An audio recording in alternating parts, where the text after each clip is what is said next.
नमस्कार दोस्तों, आपका फिर से स्वागत है मेरे यूट्यूब चैनल जोशीज़ एजुकेशनल क्लासेस में। दोस्तों, दूसरी यूनिट जो है उसको हम आज आगे बढ़ाएंगे। इम्पोर्टेंट क्वेश्चन जो दूसरी यूनिट है उसका सेकंड पार्ट आज लेकर आए हैं दोस्तों। आपके सामने है पहला प्रश्न, फिट इंडिया स्कूल सप्ताह की स्थापना कब हुई। ठीक है दोस्तों, इसमें ऑप्शन दिए हैं। पहले ऑप्शन में है 25 मार्च 2020, 25 अप्रैल 2020, 20 नवंबर 2020, 25 नवंबर 2020। तो इसका जो राइट आंसर है दोस्तों, ऑप्शन नंबर डी, 25 नवंबर 2020। ठीक है दोस्तों, इस किसने करी, तो इसकी जो स्थापना है, तो ये केंद्रीय खेल मंत्री केंद्रीय खेल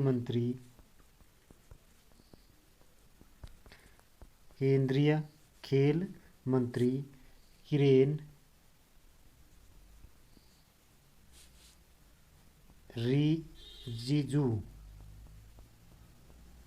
ठीक है, केंद्रीय खेल मंत्री किरेन रिजिजू ने 25 नवंबर 2020 में इसका शुभारंभ किया। किसका? दूसरे संस्करण का। ठीक है, द्वितीय संस्करण द्वितीय संस्करण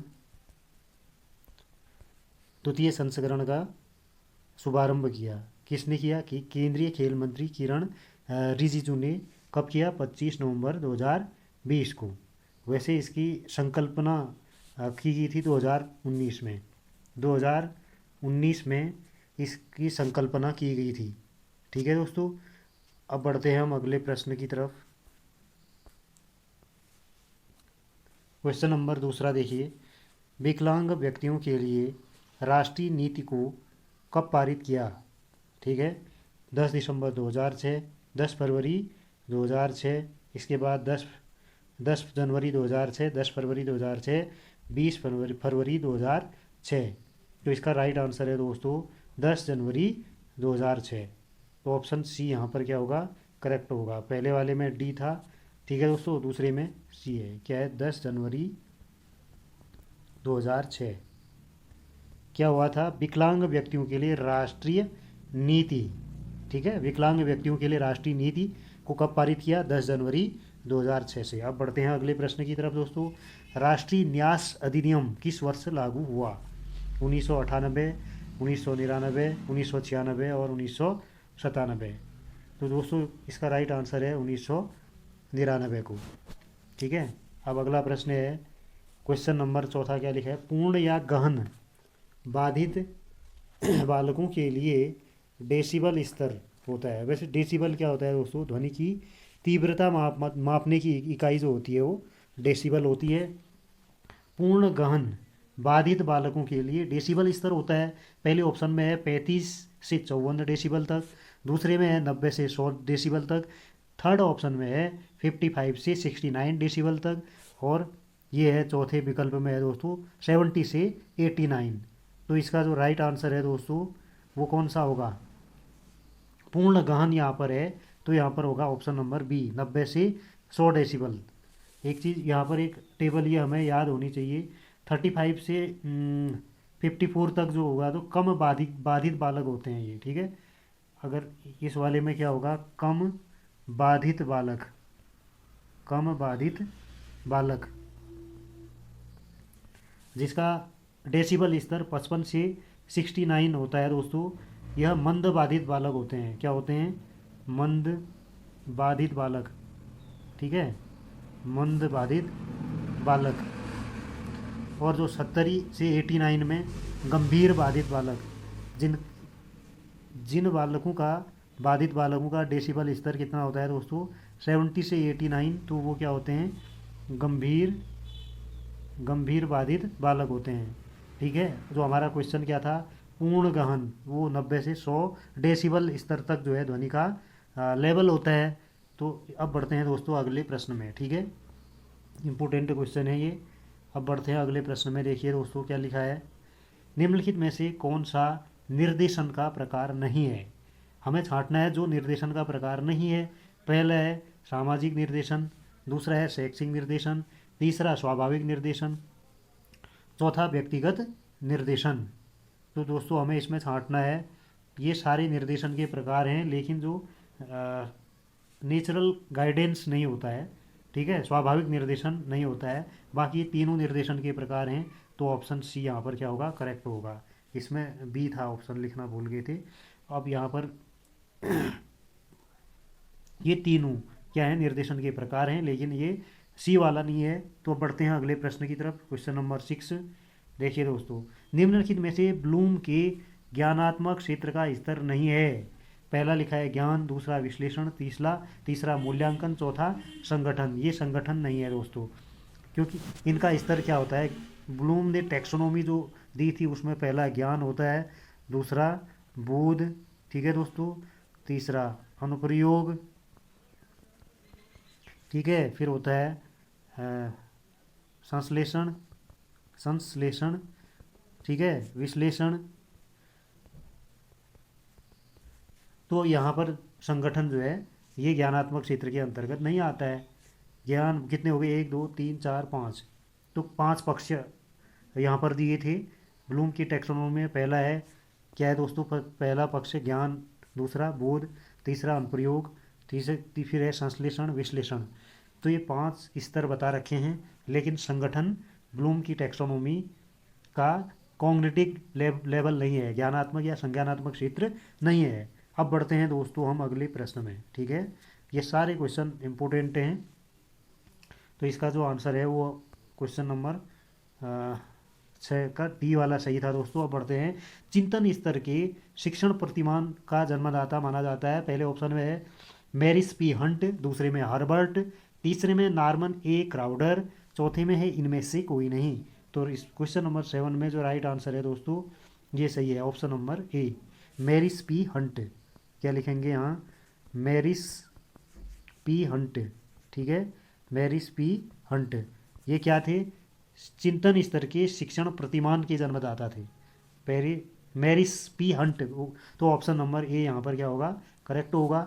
अब हम बढ़ते हैं अगले क्वेश्चन में दोस्तों, प्रश्न नंबर 8वां देखो स्क्रीन पर है। तो इस वाले क्वेश्चन का जो आंसर था दोस्तों वो ऑप्शन ए था। अब क्वेश्चन नंबर 8वां देखिए, निम्नलिखित में से परामर्श का प्रकार है कौन, हमें छांटना है कि इनमें से कौन सा परामर्श है। पहला व्यावसायिक परामर्श, दूसरा देखो व्यक्तिगत परामर्श नहीं होता है दोस्तों, नेचुरल ये भी नहीं होता है परामर्श, धार्मिक परामर्श भी नहीं होता है। तो ऑप्शन ए यहाँ पर सही होगा, ठीक है दोस्तों। बढ़ते हैं अगले प्रश्न में। अगला क्वेश्चन यहाँ पर देखिए, एलन तथा रायन ने शिक्षण कौशल बताए हैं, वो बहुत इंपॉर्टेंट है दोस्तों। एलन और रायन ने शिक्षण के कितने स्किल बताए हैं। पहले ऑप्शन में है 12, दूसरे में 14, तीसरे में 10 और चौथे में क्या है 16। तो इसका राइट आंसर क्या है दोस्तों, ऑप्शन नंबर बी, 14 स्किल्स बताए हैं, टीचिंग के स्किल्स 14 किसने बताए हैं, एलन तथा रायन ने, ठीक है दोस्तों। ये एलन कौन थे, ये भी हमें आना चाहिए दोस्तों। ये एलन थे, यहाँ पर एक बार हम देखते हैं कि जो एलन ये कौन थे दोस्तों, माइक्रो टीचिंग के जन्मदाता, सूक्ष्म शिक्षण, सूक्ष्म शिक्षण के जन्मदाता, जन्मदाता, माइक्रो टीचिंग के जन्मदाता कौन थे, एलन, ठीक है दोस्तों। लेकिन इस विधि का सबसे पहले प्रयोग किसने किया, परंतु माइक्रो टीचिंग या लिखेंगे सूक्ष्म शिक्षण का जो सबसे पहले प्रयोग किया, सूक्ष्म शिक्षण का प्रयोग ये किसने किया दोस्तों, डी डी तिवारी ने किया। किसने किया, डी डी तिवारी। ये कौन थे, ये थे भारत के सेंट्रल पेडागोजिकल इंस्टीट्यूट के डॉक्टर, ठीक है दोस्तों। माइक्रो टीचिंग के जन्मदाता तो माना जाता है किसको, एलन को, और माइक्रो टीचिंग जो सबसे पहले यूज़ की वो किसने की, डी डी तिवारी ने, ठीक है दोस्तों। अब हम बढ़ते हैं अगले प्रश्न में। तो यहाँ पर जो आंसर था 14 स्किल बताए हैं। अब हम बढ़ते हैं अगले प्रश्न में दोस्तों, निम्नलिखित कथनों में से सही विकल्प को चुनना है। पहले स्टेटमेंट लिखा है कि बौद्धिक दृष्टि से विशिष्ट बालकों के अंतर्गत प्रतिभाशाली, सृजनात्मक और मंदबुद्धि बालक आते हैं। दूसरे ऑप्शन में है शारीरिक दृष्टि से विशिष्ट बालकों के अंतर्गत वंचित बालक, समस्यात्मक बालक और असमायोजित बालक आते हैं। अब हमें छांटना है कि कौन सा विकल्प सही है। स्टेटमेंट पहला सही है, दूसरा सही है, या दोनों सही हैं, या फिर दोनों गलत हैं। तो यहाँ पर दोस्तों स्टेटमेंट जो फर्स्ट वाला है वो सही है और दूसरा वाला स्टेटमेंट क्या है, गलत है। इस हिसाब से तो केवल एक सही है, तो ऑप्शन ए यहाँ पर क्या होगा, सही होगा। जो बौद्धिक दृष्टि से विशिष्ट बालक होते हैं दोस्तों, वो प्रतिभाशाली होते हैं, क्रिएटिविटी उनमें होती है, ठीक है। और मेंटल लेवल देखो कम ज़्यादा हो सकता है, मंदबुद्धि श्रेणी के भी बालक आएंगे। लेकिन शारीरिक दृष्टि से जो विशिष्ट बालक होंगे उनमें समस्यात्मक बालक नहीं होंगे, असमायोजित बालक भी नहीं होंगे, ठीक है दोस्तों। तो इसका जो ऑप्शन नंबर ए क्या होगा, करेक्ट होगा, क्योंकि पहले वाले कथन में सही स्टेटमेंट लिखा है, दूसरे वाले में नहीं होता लिखा है, क्योंकि इसमें शारीरिक दृष्टि के अंतर्गत उसमें शारीरिक अक्षमता होगी, ठीक है। अब इसमें समस्यात्मक बालक का शारीरिक दृष्टि से कोई संबंध नहीं है, इसलिए ऑप्शन सी करेक्ट नहीं होगा। अब हम बढ़ते हैं दोस्तों अगले क्वेश्चन में। प्रश्न नंबर 11वां। एक प्रगतिशील कक्षा में शिक्षण अधिगम, इंपॉर्टेंट क्वेश्चन है दोस्तों। एक प्रगतिशील कक्षा में शिक्षण अधिगम प्रक्रिया के दौरान अधिगमकर्ता का मूल्यांकन। ऑप्शन ये है, अभिभावकों को फीडबैक देने के प्रायोजन से बेहद सफल, कम सफल, यहाँ पर कम होगा, ठीक है, बेहद सफल, कम सफल व असफल विद्यार्थियों को पहचानने में सहायक होता है। जो मूल्यांकन किया जाता है दोस्तों अधिगमकर्ता का तो उसके हिसाब से ऑप्शन छांटना है हमें, बेहद महत्वपूर्ण है, क्योंकि यह बच्चों की समझ की जानकारी देता है और अध्यापक को अपनी शिक्षा शास्त्र पर विचार करने में सहायक होता है। तीसरे ऑप्शन में है बच्चों की अधिगम में सहायक नहीं है, ये तो वैसे ही गलत स्टेटमेंट है, बच्चों के अधिगम प्रक्रिया में रुकावट उत्पन्न करता है, ये भी गलत है। तो ऑप्शन नंबर बी यहाँ पर क्या होगा, सही होगा। जो प्रगतिशील कक्षा में शिक्षण के दौरान अधिगमकर्ता का मूल्यांकन करने के लिए यहाँ पर क्या होगा कि देखो बच्चे की समझ की जानकारी जो है टीचर को होनी चाहिए, तो तभी वह अपने शिक्षा शास्त्र में विचार करेगा। तो इस हिसाब से ऑप्शन बी यहाँ पर सही होगा, ठीक है दोस्तों। अब बढ़ते हैं अगले प्रश्न में। प्रश्न नंबर 12वां। अधिगम निर्योग्यता वाले बच्चों की प्रगति का निरीक्षण करने के लिए सबसे उपयुक्त विधि है। अधिगम निर्योग्यता वाले बच्चों की प्रगति का निरीक्षण करने के लिए निम्नलिखित में से कौन सी पद्धति सबसे उपयुक्त है। नंबर पहला केस स्टडी लिखा है, दूसरा घटनावृत्त अभिलेख या वास्तविक रिकॉर्ड लिखा है, तीसरा व्यवहार रेटिंग स्केल मतलब चौथे में लिखा है कि संरचित व्यवहार परक अवलोकन। तो ऑप्शन नंबर डी यहाँ पर करेक्ट होगा दोस्तों, ठीक है, ऑप्शन नंबर डी क्या होगा यहाँ पर सही होगा। संरचित मतलब व्यवहार परक अवलोकन, क्योंकि चेक करने के लिए जो अधिगम निर्योग्यता होगी बालक में, उसके लिए उसके व्यवहार को जांचने के लिए संरचित व्यवहार परक अवलोकन विधि जो है सबसे उपयुक्त है, ठीक है दोस्तों। अब प्रश्न नंबर 13 की ओर बढ़ते हैं। देखिए प्रश्न नंबर 13वां क्या लिखा है, विकास हमेशा बच्चों की उम्र से मेल खाता है, यह डॉट डॉट डॉट के सिद्धांत के कारण होता है, ठीक है। पहला है निरंतरता, दूसरा एक समान पैटर्न, तीसरा एकीकरण, चौथा व्यक्तिगत विभिन्नता। क्या कह रहा है कि विकास हमेशा बच्चों की उम्र से मेल खाता है, तो यह एक समान पैटर्न है दोस्तों, क्योंकि बालक कहीं का भी हो, देश विदेश कहीं का भी, अगर बच्चे की उम्र के हिसाब से उसमें डेवलपमेंट होगा, विकास होगा, तो एक समान पैटर्न तभी लिखा हुआ है। ऑप्शन नंबर बी यहाँ पर क्या है, सही है, ठीक है। अब बढ़ते हैं हम अगले प्रश्न की तरफ। सतत और समग्र मूल्यांकन में क्या शामिल है। पहला लिखा है केवल संकलनात्मक अध्ययन, केवल वाला ऑप्शन तो वैसे ही कट गया दोस्तों, न तो संरचनात्मक और न ही संकलनात्मक, ये भी नहीं होगा। विविध प्रकार की रणनीतियों का प्रयोग करते हुए दोनों संरचनात्मक और संकलनात्मक आकलन का प्रयोग करना, केवल संरचना, ये भी ऑप्शन गलत हो गया, तो ऑप्शन सी यहाँ पर क्या होगा, सही होगा, ठीक है। कंटिन्यूस जो असेसमेंट होता है, व्यापक मूल्यांकन CCE जो हम पढ़ते हैं दोस्तों, कम्प्रीहेंसिव एंड कंटिन्यूस जो असेसमेंट होता है, इनमें विविध प्रकार की रणनीतियों का प्रयोग करते हुए संरचनात्मक और संकलनात्मक आकलन का प्रयोग किया जाता है, तो ऑप्शन सी सही होगा। तो अगला प्रश्न है लोकोमीटर दिव्यांगता वाले बच्चों को, ठीक है, या व्यक्तियों को व्यावसायिक परीक्षण डॉट डॉट डॉट डोमेन से अधिक संबंधित है। संज्ञानात्मक जो ये दिव्यांगता होती है दोस्तों लोकोमीटर, तो इस संज्ञान से इसका मतलब नहीं है, प्रभाविता से भी नहीं है, साइकोमीटर। ठीक है, यहाँ पर जो फिल करना है तो वो ऑप्शन सी करेक्ट होगा। ठीक है, साइकोमीटर। तो लोकोमीटर जो दिव्यांगता होती है, ठीक है, मानसिक विकृति या विकार जिसमें अध्ययन करते हैं, ठीक है, उसको नापने वाला जो होता है साइकोमीटर होता है। तो इस दिव्यांगता के लिए जो प्रशिक्षण दिया जाता है दोस्तों, उसमें सबसे अधिक डोमेन किसका है, साइकोमीटर का। तो हम बढ़ते हैं अगले प्रश्न में। क्वेश्चन नंबर 16वां, राज्य शैक्षिक अनुसंधान संस्थान परिषद, जिसका ये है कि SCERT, state council of education research and training, SCERT, इसकी स्थापना कब हुई, 1960 में, 1961 में, 1992 में, 1965 में। तो इसकी स्थापना हुई 1961 में, 1961 में। ठीक है दोस्तों, ऑप्शन बी करेक्ट है। क्वेश्चन नंबर 17 लिखा है, शैक्षिक उद्देश्यों की अधिक क्रम में संज्ञानात्मक व्यवहारों को सही क्रम में पहचान करो।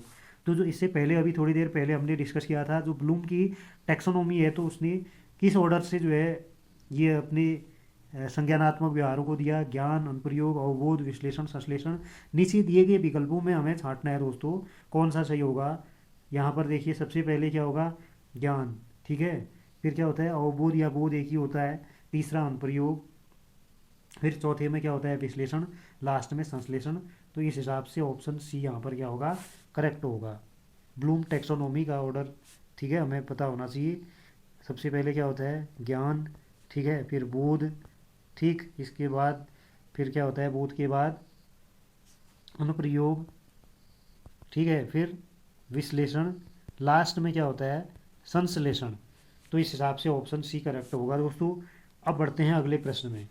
ठीक है दोस्तों, क्वेश्चन नंबर 18, शब्दों में बच्चों में शब्द खोजने की समस्या का निदान डॉट डॉट होता है। पहला डिसलीक्सिया, डिसकैलकुलिया, ठीक है, पठन विकार भी नहीं है दोस्तों, शब्द खोजना अलग चीज़ है, और गणना संबंधी डिसकैलकुलिया भी नहीं है। तो इसमें ऑप्शन सी सही है, डिस्नोमिया। शब्द खोजने की जो समस्या होती है दोस्तों, डिस्नोमिया उसको कहते हैं। शब्द खोजने की समस्या का निदान डिस्नोमिया होता है, ऑप्शन सी करेक्ट है। अगला प्रश्न है, वंचित पृष्ठभूमि से आने वाले जो छात्र हैं उनको सिखाने में कठिनाई का सामना करना पड़ रहा है। सबसे संभावित कारक जो प्रभावित कर रहा है, इसका मतलब देखिए, जो बालक है वह वंचित पृष्ठभूमि से एक तो आता है, और दो दूसरा उसको सीखने में जो है कठिनाई हो रही है। तो हमें छांटना है कि इनमें से कौन सा विकल्प सही होगा। पहला है व्यक्तिगत आवश्यकताएं, दूसरा नींद की कमी, ये सही ऑप्शन नहीं है दोस्तों, तनाव भी नहीं है, संज्ञानात्मक क्षमता, ये नहीं है। अगर संज्ञानात्मक क्षमता होगी तो फिर वो सीखने में कठिनाई नहीं होगी दोस्तों। तो व्यक्तिगत आवश्यकताएं, देखिए वो बच्चा किस पृष्ठभूमि से आता है, ठीक है, और किस वर्ग से आता है, तो और आर्थिक स्थिति, सामाजिक स्थिति, पर उसकी फैमिली बैकग्राउंड, ये सब उसके अंतर्गत आते हैं, जिससे व्यक्तिगत आवश्यकताएं बच्चे की जैसी होंगी तभी उसको सीखने में कठिनाई होगी, या वंचित पृष्ठभूमि से यह बालक आएगा तो सीखने में कठिनाई होगी। तो सबसे ज़्यादा जो इफेक्टिव जो यहाँ कारक है व्यक्तिगत आवश्यकताएं, तो ऑप्शन नंबर इसमें क्या होगा, ए सही होगा दोस्तों। ठीक है, अब अगला बढ़ता है 20वां लास्ट प्रश्न है, बड़ा इंपॉर्टेंट है दोस्तों। फेनिल केटनूरिया से संबंधित बौद्धिक विकलांगता को किस चीज़ से कम किया जाता है। फेनिल केटनूरिया, फेनिल केटनूरिया से उत्पन्न बौद्धिक विकलांगता को किससे दूर किया जा सकता है। एक्चुअली ये हमें पता होना चाहिए दोस्तों कि यह किस प्रकार का जो है एक विकार है, कि ये एक हेरिडिटी से यह आता है दोस्तों, जिसमें कुछ प्रोटीन की कमी अगर बालक में हो जाती है तो कुछ एक मतलब एक जैविक डिसऑर्डर कहते हैं, बायोलॉजिकल डिसऑर्डर, जो कि उसकी हेरिडिटी से मिल सकता है। तो इसको कैसे कम किया जा सकता है, देखो सामाजिक संपर्क से तो नहीं कर सकते कम, क्लास में टीचिंग करने से जो है उसकी हेरिडिटी स्किल जो भी उसमें गुण आ गए हैं उसके वंशानुक्रम से वो कम नहीं हो सकते हैं। प्रगतिशील शिक्षा से भी जो है इसको न्यूनतम नहीं किया जा सकता है। इस जो आपका इन्वायरमेंटल फैक्टर होते हैं दोस्तों, पर्यावरणीय कारक, इनसे ही फिनील केटनूरिया जो बौद्धिक विकार है, विकलांगता है, इसको जो है कम किया जा सकता है। तो इस हिसाब से ऑप्शन सी यहाँ पर क्या होगा, सही होगा। ठीक है दोस्तों, ये क्वेश्चन बड़े इंपॉर्टेंट हैं दोस्तों, बड़ी मेहनत करनी पड़ती है। ये पेपर में इस टाइप के क्वेश्चन ज़रूर आएंगे, आप इनको देखिए।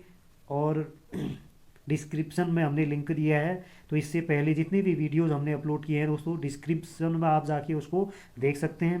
मेरे चैनल को सब्सक्राइब कीजिएगा, बेल आइकन प्रेस कीजिएगा, ताकि जो भी वीडियोस अपलोड की जाती हैं उनका नोटिफिकेशन आप तक पहुंच जाएगा। ठीक है दोस्तों, अभी के लिए इतना ही। धन्यवाद।